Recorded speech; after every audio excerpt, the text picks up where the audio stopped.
Howdy y'all, welcome back to the channel. Today's a different kind of video. We've never done something like this on the channel, at least not in the last few years. I was recently gifted this bad boy right here, which is the McLaren Formula 1 Senna Edition Lego Icons set. And this is a building set for Lego that I've been looking forward to for a very long time. As you guys know, I'm a major Formula 1 fan. You must have seen that in all my home vlogs that I always end up watching as many races as I can while I'm on land because I love Formula 1. I'm also a big McLaren fan. Lego has basically over the last few years built out this entire lineup of techniques as well as icons, which are two different themes that Lego has, where they have essentially different Formula 1 cars that you can build with different levels of building adversity. And yeah, it's really nice and tactical. Now that I got this beautiful F1 kit in my arsenal, I would actually build it out for you guys on the channel and show you how it's done. Now, the idea behind this video is to show you how good this kit actually is. As somebody who's not been a regular user of Lego, or somebody who's not been in touch with Lego ever since I was a kid, maybe like 15, 18 years ago, how difficult this was for me, because this is an icons pack, which basically means it's not a beginner-friendly Lego kit. It is for intermediate to advanced builders, so I don't know how tough this is going to be for me. They ideally say it should take you like 4 to 6 hours to build this, but that's for people who build regularly, not for newbies like me. Lego is something that's been crossing my mind because we have Lego Star Wars now, and then you have Batman Lego, so a lot of DC characters, you have Formula 1 cars, you have aircrafts, you have ships, all things that I'm extremely passionate about. So I figured I'm gonna open up this kit, unbox it for you guys on the channel, put out a time lapse of the entire build of this Formula 1 car, and then after we're done building it in this video, I'm gonna sit down with you guys and talk to you about how difficult this was, what the experience was like, and whether I actually enjoyed it. Because if I do actually enjoy building this could actually become a recurring theme on the channel, considering I have so much free time while I'm home and I really have not much to do while I'm on land. I would love to get into Lego building and make that as a hobby and just build my collection of Legos. Maybe someday have an entire room or a bunch of shelves with all my greatest Lego builds on it. It all depends on whether I actually enjoy this process or not. So also, if you're somebody who's new and you're into Formula 1 or you're into Lego and you're thinking about getting your first Lego set in the last few years, especially as an adult, this video is totally for you, because I'm going to be able to tell you exactly how this was for me, and maybe it'll help you make a purchase decision. So let's do this.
Here we are. We finally did it. We built the McLaren MP4. It's finally done. And yeah, we have a lot of things to talk about, you guys. First, did I actually like building Lego after all of these years? And the simple answer to that is yes, I love the experience. Now, did I take extremely long to build this? I actually did. I took over 2 days to build this, but you have to keep in mind, I was building in intervals. I had regular life going on the side, and I would build for like 2 hours and then leave. And yeah, so I did take longer than what was expected. But if you ask me, yeah, you could do this in like 6 to 8 hours if you sit down. And if you're a first-time builder, yeah, it's definitely a lot of fun. It's definitely doable. And yeah, if you're somebody who's new to Lego and you're an adult who wants to get into Lego, this set is definitely a set that you guys should check out. Was it easy to build? Not exactly. There were a lot of new aspects to Lego building that I learned while building this set.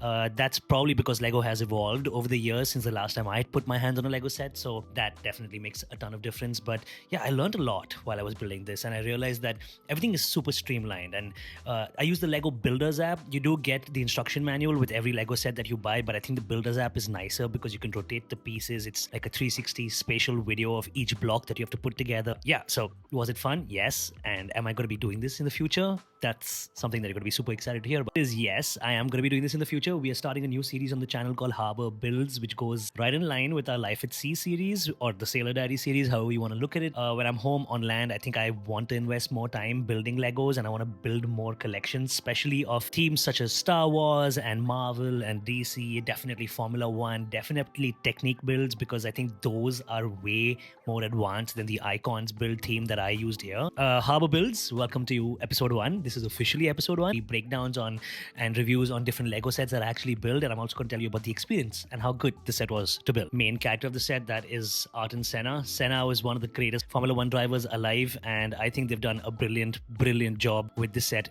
Overall, the minifigure is super cool.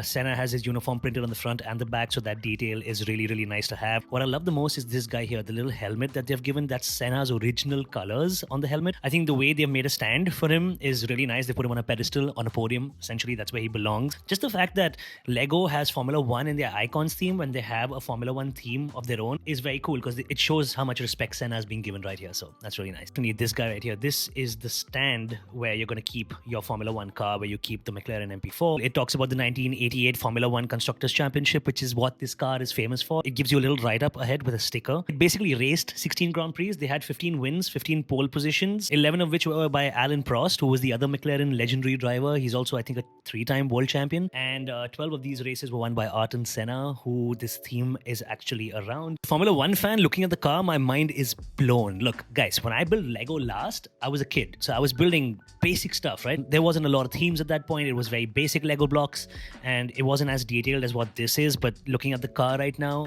guys, this is a great Formula One car to have in your collection. A couple of cons, I'm not gonna lie, like this car synonymously has been known to have the Marlboro sponsor branding all over it. Obviously this is made by Lego, and they don't want to put up Marlboro stickers on their products because they have to stay legal and child friendly, so they don't want to put out something that's technically a tobacco and a narcotic in its own way. So there's no Marlboro logos and branding on it, but the Tag Heuer branding is there, the Shell stickers are there, the Honda branding is there, Senna's number 12, which is the iconic number again, is on it.